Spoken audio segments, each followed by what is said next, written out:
Hello everybody, and welcome to my second video about the Hisense Sero 7 Pro. In this video I'm going to be covering the cameras on this tablet, the front and the back camera.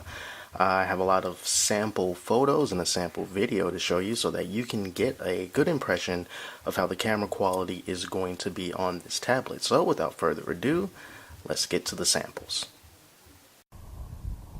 So this first photo of R2-D2 was taken shortly after I wrapped up the video on the Hisense Sero 7 Pro, and I had some lights shining down on him to just sort of illuminate him a little bit more so that the picture can come out better.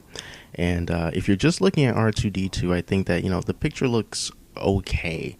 If you take a look at the background, you can see some noise generating along the edge of the table and on the wall.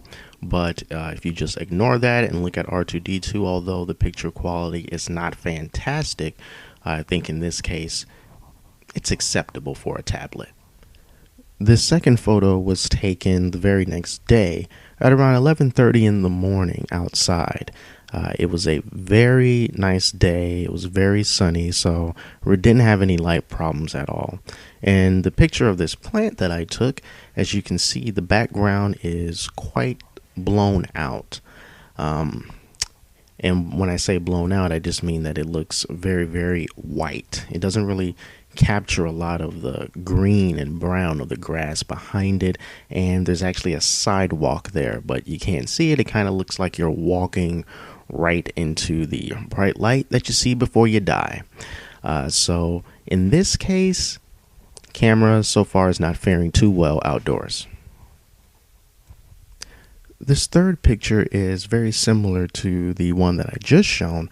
However, the difference is this time, in an effort to kind of cut down on the blown out background, I adjusted the exposure compensation settings and I brought it down to -1 to make things a little darker.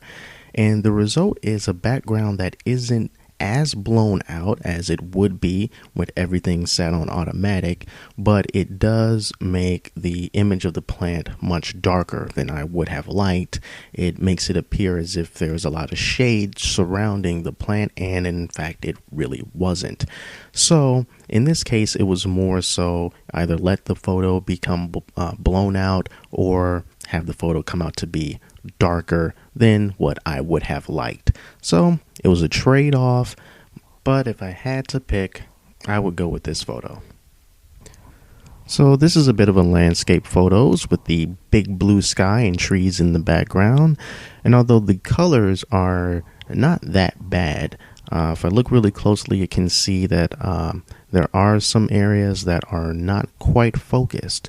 Those areas are mostly near the grass line and, right below the tree line, right before you get to the background. So not the clearest photo. And here's R2-D2 being stalked by Batman. This picture was taken pretty much at ground level in a shaded area, so there wasn't as much light coming towards the camera as it was during the plant photos, and that probably is why the background is not as blown out as those photographs. And overall, I think it's pretty decent coming out of this tablet. Now on to low light performance. This tablet does have a flash on the back of it to help illuminate really dark areas. So I took this into a room that wasn't necessarily dark. It just wasn't a lot of light coming in at that time. And this is all the light that the camera sensor was able to pick up on. And so by taking a picture of all these Lego figurines, I really could not tell by looking at the tablet what I was taking a picture of. It was just that dark. And when the picture came out, this is what I got. Pretty unusable. Next is a picture that's pretty much in the same position as the last, but this time with the flash turned on. And as you can see, it's not that good. The flash was very powerful. It has completely washed out a lot of the colors. There is quite a bit of noise in this photo, not very sharp, not very clear.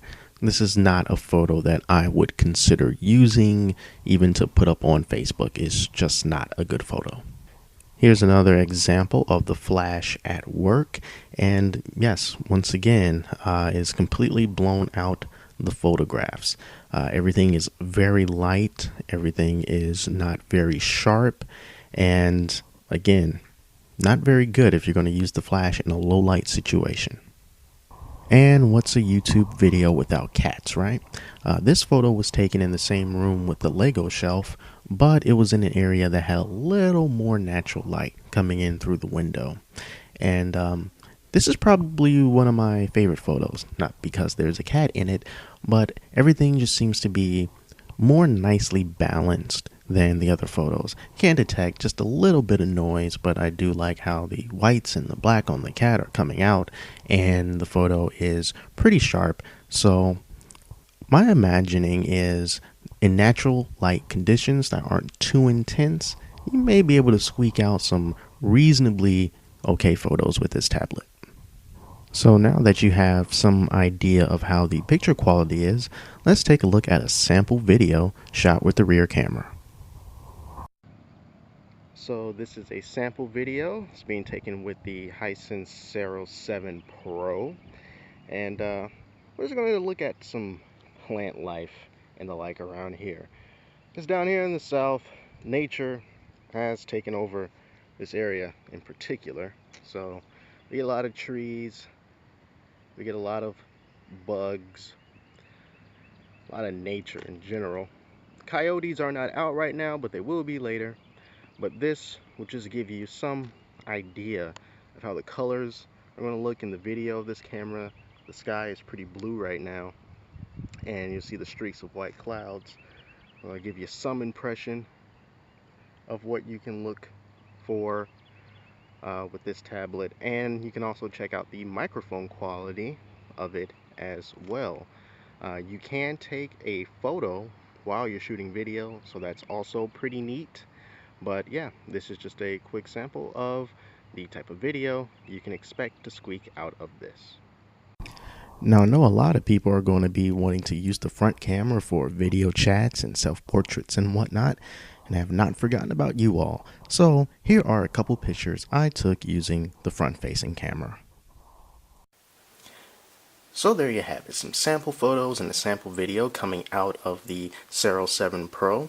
And overall, based on my impressions of this camera, I don't think the camera is all that great. You're probably most likely going to be better off using the camera that you already have on your smartphone. Chances are it's going to be better than this. I've never really been the type to want to walk around and take pictures with the tablet anyway.